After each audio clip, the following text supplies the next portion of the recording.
ગામમાં આવા તો આવીને બનાવીએ છીએ. અમારા ગામના સરપંચ શ્રી ઉપસરપંચ શ્રી વિઠ્ઠલભાઈ આપણી ઉપર હુમલો થયેલ છે. એ બાબતમાં અમે ચેમ્બર ઓફ કોમર્સ તરફથી ગામ બંધ રાખવાનું નક્કી કરેલું છે ને ગામ લોકોએ બધાએ સાથ સહકાર પૂરો આપેલ છે. જ્યાં લગન આવા તત્વોને ધરપકડ કે એવું નહીં કરવામાં આવે તાલે ગામ બંધ રહે. વડાલ ગામના તમામ વેપારીઓ આજે નાના મોટા બંધ પાડેલો છે અને હું આજે એને સમર્થન આપું છું. વડાલ ગામના સરપંચ ઉપર જે હિચકારી હુમલો થયો છે એને હું સખત શબ્દોમાં વખોડું છું.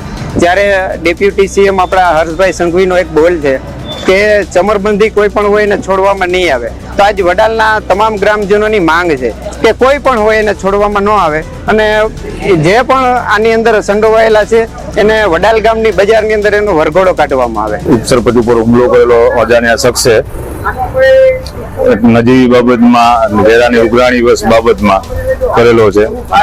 એ જગ્યાએ જો અમને ન્યાય નહીં મળે તો આ ગામ સ્વયંભૂ બંધ થયેલ છે. એ આગળ હાઈવે પણ બંધ કરશે. આ એક અજાણ્યા શખ્સ વેરા બાબતમાં કરેલો હતો. બરોબર છે, ગામનો જ વ્યક્તિ હતો ને સાથે મળીને આ કામ કરેલ છે. અમારી તમામ માહિતીથી અપડેટ રહેવા માટે જોડાયેલા રહો S9 ન્યૂઝ સાથે.